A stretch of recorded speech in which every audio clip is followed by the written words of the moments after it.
10 years ago, one of the best science fiction films of all time was released, and that is of course Christopher Nolan's Interstellar. Now, I remember seeing this film for the first time back in cinemas in 2014, and it was just so good. I mean, the story, the visuals, but of course everything that really tied it together was the score, the music, especially that docking scene, No Time for Caution. Ugh, gives me chills every single time. And I was thinking, what if I combined two of my favourite things, Interstellar and Lego, into one? Of course, Lego have never made an official Interstellar set, and people have tried submitting their own ideas on the Lego Ideas platform, but nothing has been successful so far. That's where mock makers come in, and I like to give my own attempt at mocks, and I did try to make my own version of the Endurance, not the new Lego big ship that's come out, the Interstellar craft, and well, I haven't quite finished that just yet, because I first got the idea of making it from that Lego City Space Station set, the big ring one. I was like, oh, as soon as I saw that, I thought of the Endurance from Interstellar, and a few people have made their own mini versions of the Endurance on Rebrickable, and I thought I'd give mine a go, although I haven't quite finished. But whilst searching on Rebrickable for Interstellar related things, I did come across the Ranger, another iconic spacecraft from the film, and it just looks so sleek, doesn't it? And I came across this particular version on Rebrickable, which was the instructions for it, obviously, and this was designed, was slightly tweaked from someone who also designed it back on Bricklink Studio, so credit to all the original designers.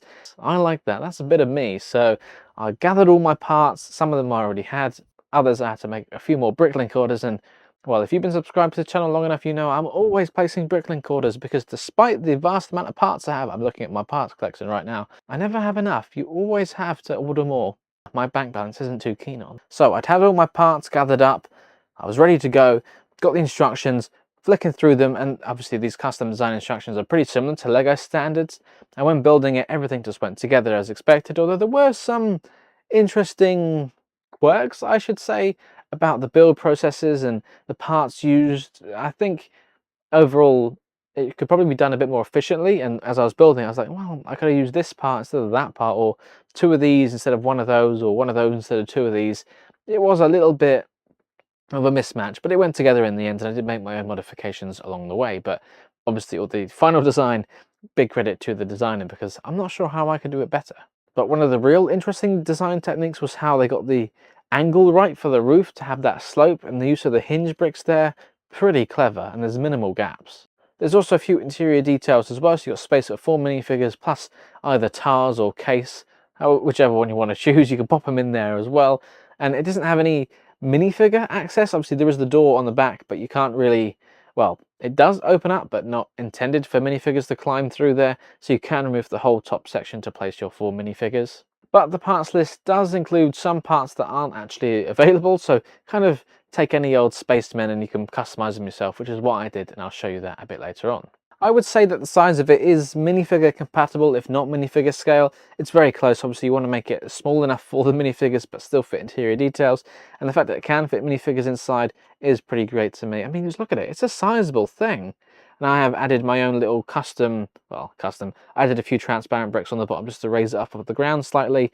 Otherwise it does slightly rest on the wings, and it's not the most stable thing.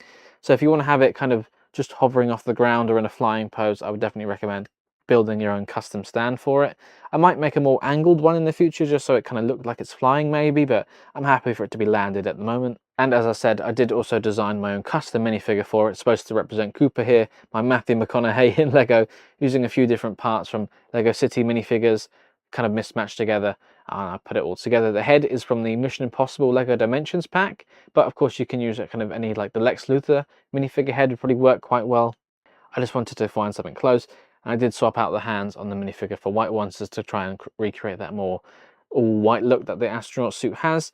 The helmet is the closest I could find. It does have a black band around the back, but not around the front, which kind of the one he wears in the movie does. And for the torso and the legs, I just wanted to get something that has like a space uniform and has a few details, but maybe you can find some different one, because there's loads of Lego space torsos out there. And since we had tars or case, whichever one you want to prefer, I built a little custom display stand for them to go alongside my Ranger, just using a couple of the plates from the Space CMF series. I figured that made sense, on a couple of plates just to raise it up slightly. Yeah, it's a bit basic, but it's simple enough that it's a nice little display. I would love to make my own custom like information plaque you'd find with some other Lego models, like for UCS sets, for example. Just my own custom display info plaque for the Endurance, so that might be something I'll look to do in the future. Of course, when it comes to building a mock, you don't have the luxury of numbered bags. Once you've got all your parts, it is a bit of a daunting prospect, just looking at them thinking, oh my god, there's so many here, where do I begin? And I thought, I'm up for the challenge, I don't need to sort this out. So I took them out all into this big tray and I was like, yeah, no problem, I can build that as I go.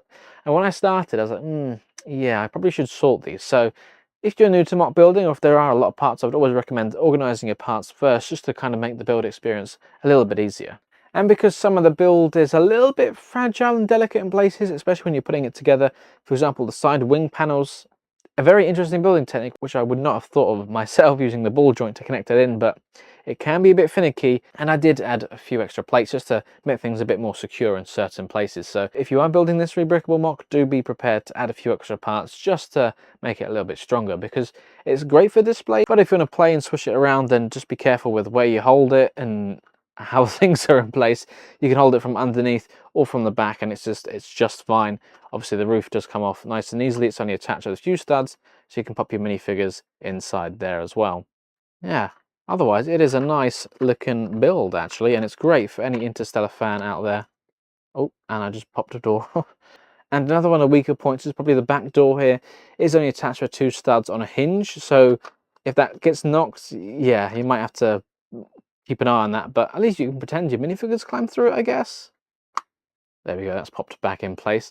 Yeah, I'm pretty happy with how this turned out, and I will be trying to continue with my own custom version of the Endurance, but I have got parts to build another rebrickable mock of the Endurance as well, so I might be doing that in a future video. But yeah, I'm pretty happy with how this thing has turned out, and especially my little minifigure display stand here. So simple, but they just pair really nicely together, and they look great on my shelf.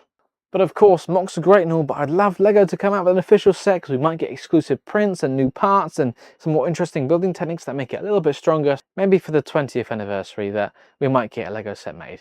I guess we did get close, because there was another LEGO set called the Endurance this year, although it wasn't the one we were hoping for. If you guys have enjoyed this video, then please do leave a like and comment down below your favourite scene from Interstellar. For me, it has to be the docking scene. The music, oh, the atmosphere, it's such a tense moment that I'm thinking, oh, is he going to do it? Especially the first time watching it.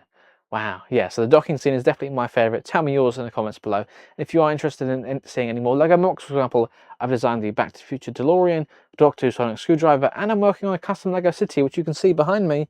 If you are interested in that, please do subscribe. I'll see you all in the next one. Bye for now. You have to admit, this looks so good.